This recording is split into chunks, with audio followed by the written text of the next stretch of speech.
Hi friends, எப்படி இருக்கீங்க எல்லாரும்? இன்றைக்கி கவுன்சிலிங்கில் என்ன பார்க்க போகிறோம் அப்படின்னாக்கா, தோற்று போயிடுவோமோ அப்படிங்கிற பயம். இன்றைக்கு நிறைய நம்ம மக்களில் பாதி பேர் ஒரு விஷயத்தை பண்ணணும் அப்படின்னாக்கா அதில் நம்ம ஜெயிப்போமோ மாட்டோமோ அப்படிங்கிற ஒரு பயத்திலேயே பல விஷயங்களை ஒத்தி போடுறாங்க, அதாவது போஸ்ட்போன் பண்ணுறாங்க, இல்லை அதில் இறங்கிறதுக்கே பயப்படுறாங்க. ஆங்கிலத்தில் கவுன்சிலிங்கில் சொல்கிறதா இருந்தாக்க ஃபியர் ஆஃப் ஃபெயிலியர். இப்போ ஒரு ஃபிட்னஸ் கோச் அவர் அவருடைய ஒன் ஆஃப் தி கோச்சியை சொல்கிறாரு, உங்களுக்கு உடம்பு நல்லா ஸ்ட்ராங்காக இருக்கணும், ஸ்ட்ரென்த்தாக இருக்கணும் அப்படின்னு சொன்னாக்க நீங்கள் டயட்டு எக்ஸசைஸ் எல்லாத்தோடு சேர்த்து நீங்கள் ஸ்விம்மிங்கும் போனாக்கா நல்லாயிருக்கும் அப்படின்னு சொல்கிறாரு. ஒரு ஃபிட்னஸ் கோச் ஒன்று சொன்னார்னாக்கா அவர் என்ன சொன்னாலும் அதை நம்ம ஃபாலோ பண்ணணும். அப்போ உடனே உங்களுக்கு என்ன தோன்றுறது, அடடா ஸ்விம்மிங்லாம் எனக்கு சரியாக வருமா, நான் தண்ணியில் இறங்கி நான் பாட்டுக்கு ஒரு பக்கமாக போய் கூட இருக்கிறவங்கெல்லாம் பார்த்து சிரித்து, ரெண்டாவது எனக்கு தண்ணியில் கை வச்சாலே ஜுரம் வந்துடுமே அப்படின்னு நீங்கள் சொன்னாக்க, எப்போவோ ஒரு ஜுரம் வந்தது ஸ்விம்மிங் இந்த தண்ணியில் கை வச்சாக்க, அதுக்காக இன்றைக்கி ஒரு ஸ்விம்மிங் போக நீங்கள் பயந்தீங்கன்னாக்க, அப்போ உங்களுடைய ஃபிட்னஸ் கோச் சொல்கிறத கேட்குறதுல என்ன நீங்கள் கேட்காம இருக்கீங்க தானே அர்த்தமாகிறது. அப்போ எதை பார்த்து உங்களுக்கு பயம்? Fear of failure. நம்ம ஸ்விம்மிங்கில் இறங்கினா நம்மளால் ஸ்விம் பண்ண முடியுமா, அடுத்தவங்க சிரிப்பாங்களே. அதே மாதிரி தான் நீங்கள் ஸ்கூலில் படிக்கிற நாளில் நீங்கள் க்ராஸ் பண்ணும் பொழுது உங்கள் ஃப்ரெண்ட்ஸ் யாராவது 2 பேர் எதுக்காவது சிரித்து பேசிகிட்டு இருந்திருப்பாங்க. உங்களுக்குள்ள ஒரு ஃப்ராக்ஷன் ஆஃப் எ செகண்ட் உங்கள் மனசில் தோணி இருக்கும், இவங்க என்னை பார்த்து தான் சிரிக்கிறாங்களோ, என்னோடய பிஹேவியர் எதுவும் சரியில்லை, அதை பார்த்து தான் சிரிக்கிறாங்களோ என்னோடய ஆக்டிவிட்டி அப்படின்னு மனசுக்குள்ளே நினச்சிட்டிங்கன்னா அதுக்கப்புறமா எந்த க்ரௌடோடையுமே நீங்கள் மிங்கிள் ஆக மாட்டீங்க. நம்ம யார் கூட பேசினாலும் ஏதாவது தப்பாக போயிடுமோ, அவங்கள நம்மளை விமர்சனம் பண்ணுவாங்களோ நினச்சிட்டு ஸ்கூலு, காலேஜு, ஆஃபீஸு இப்படி எல்லா இடத்துலையுமே நீங்கள் உங்களை சுற்றி ஒரு வட்டத்தை போட்டுட்டு இருந்தீங்கன்னு வச்சுக்கோங்களேன், அப்புறமா உங்ககிட்ட யாருமே ஃப்ரெண்ட்லியாக வர மாட்டாங்க. ஸோ இந்த ஃபியர் ஆஃப் ஃபெயிலியர், நம்ம தோற்று போயிடுவோமோ அப்படிங்கிற பயம் உங்களை ஒரு சின்ன வட்டத்துக்குள்ளேயே தான் இருக்க வைக்கிறது. சரி, இன்றைக்கி தேதிக்கு யங்ஸ்டர்ஸ் நிறைய, இப்போ யங்ஸ்டர்ஸ்னு சொல்ல முடியாது, 50 வயசுக்காரங்க கூட நிறைய பேர் ஒரு ட்ரெக்கிங்க்குன்னு ஒரு குரூப்பு, சைக்கிளிங்க்குன்னு ஒரு குரூப் வச்சுருக்காங்க.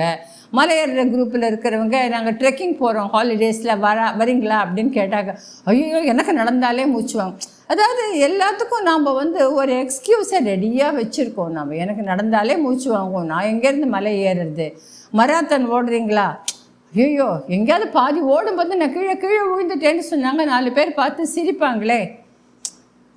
கீழே விழுந்து எழுந்தால் தாங்க லைஃப்பில் ஜெயிக்க முடியும். கீழே விழுந்தால் சிரிப்பாங்களே அப்படின்னு சொல்லிட்டு ஓடுறதுக்கே பயந்துட்டு ஓடலைனாக்கா அப்படி எப்படி மராத்தான் ஓட முடியும்? ஆக இந்த மாதிரி ஒரு ஃபியர் ஆஃப் ஃபெயிலியரில் இருக்கிறவங்களுக்கு எப்போ பார்த்தாலுமே மனசுக்குள்ளே உனக்கு எதுக்குமே நீ லாயக்கு கிடையாதுன்னு உங்களை நீங்களே திட்டிக்கிறீங்க.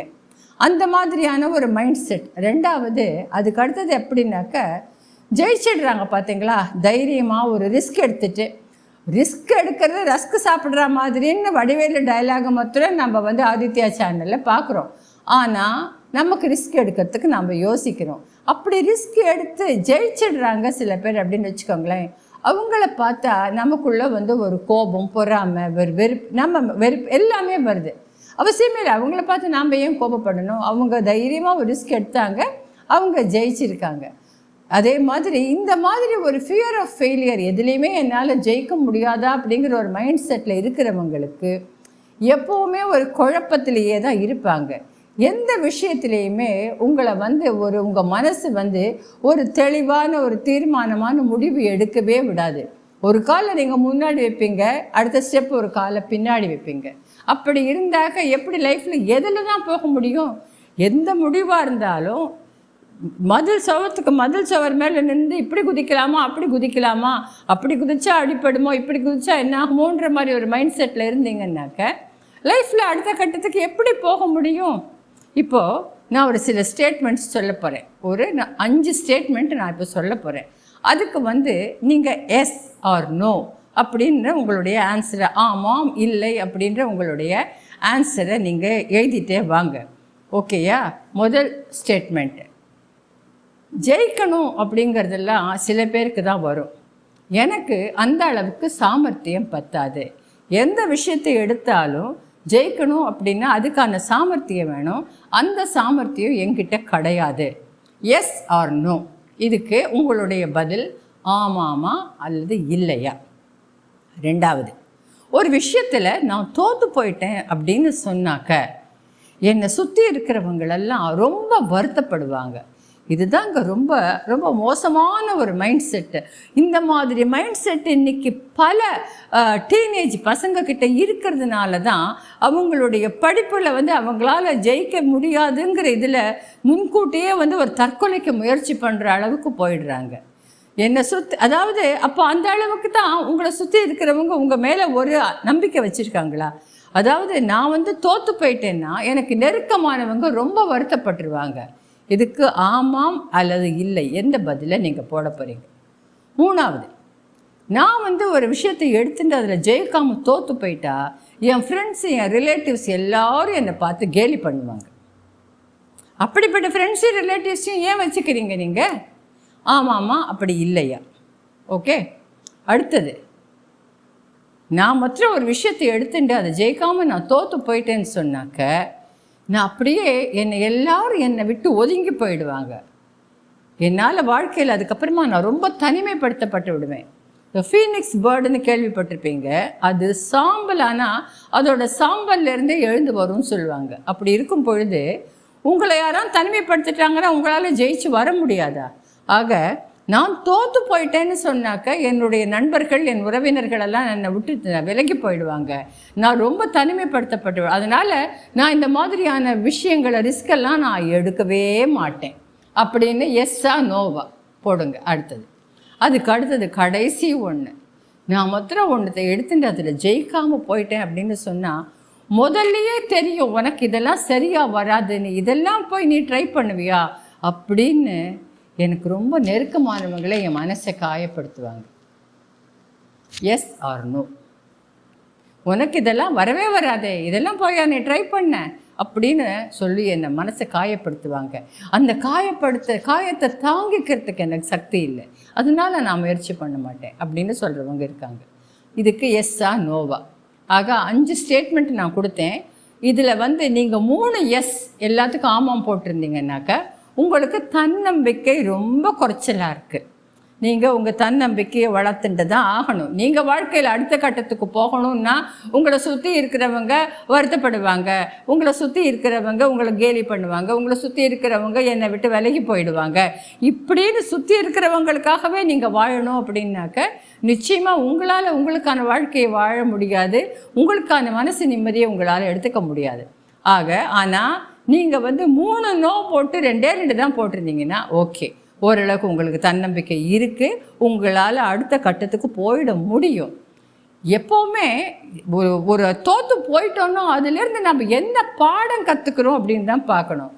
ஒவ்வொன்றும் நமக்கு ஒரு அனுபவத்தை தான் கொடுக்கறது.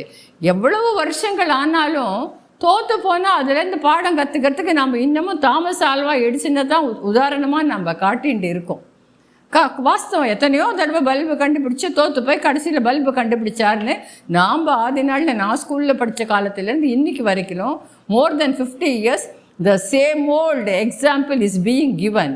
Okay, you learn from your experience. அதனால் நம்மளுடைய வாழ்க்கையில் ஒவ்வொரு தோல்வியிலேருந்தும் நம்ம ஒரு பாடம் கற்றுக்கிறோம். அடுத்த தடவை அதை பண்ணக்கூடாது, எப்படி சரியாக பண்ணணுங்கிறத யோசிக்கிறோம். ஒரு பரீட்சையில் தோற்று போயிட்டேன்னா என்ன மிஸ்டேக் நான் பண்ணினேன் அப்படின்றத யோசிக்கணும். அதே மாதிரி எதை எடுத்துட்டாலுமே ஒரு 3 plan A, plan B, plan C அப்படின்னு வச்சுக்கணும். நான் ஒரே ஒரு பிளான் தான் எடுத்துப்பேன், அதில் தோற்று போயிட்டா நான் அப்படியே மூலையில் முடங்கிடுவேன். அப்போது பவர் ஆஃப் ரெசிலியன்ஸ் அப்படிங்கிறது உங்களுக்கு எங்கே இருக்குது? ஒரு ரப்பர் பந்து மாதிரி எத்தனை தடவை செவத்தில் அடித்தாலும் நீங்கள் திரும்பி வரணும். அந்த ரெசிலியன்ஸ் வேணும் அப்படின்னு சொன்னாக்க உங்களுக்குள்ள 3 பிளான். டேக் டைவர்ஷன் அப்படின்னு ஒரு இது வச்சாக்க நீங்கள் சேர வேண்டிய இடத்துக்கு போய் சேராமல் திரும்பி உங்கள் வீட்டுக்கு வந்துடுவீங்களா? அந்த இடத்துக்கு நீங்கள் போய் தான் ஆகணும், வேறு ரூட் எடுக்கிறீங்கல்ல. அப்போ அந்த மாதிரி எந்த எதுவுமே உன்னை கையில் எடுத்துட்டீங்கன்னாக்க திங்க் அபவுட் 3 பிளான்ஸ், அதில் எது ஜெயிக்கும் அப்படின்னு பாருங்கள். நிச்சயமாக உங்களால் அடுத்த கட்டத்துக்கு வாழ்க்கையில் மூவ் பண்ண முடியும்.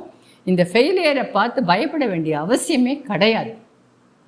இந்த வீடியோ உங்களுக்கு பிடிச்சிருந்ததுன்னா இதை லைக் பண்ணுங்கள், ஷேர் பண்ணுங்கள், இந்த சேனலை சப்ஸ்கிரைப் பண்ணுங்கள். வேறு ஒரு மேட்டரோட நான் மீண்டும் சந்திக்கிறேன். Thank you so much.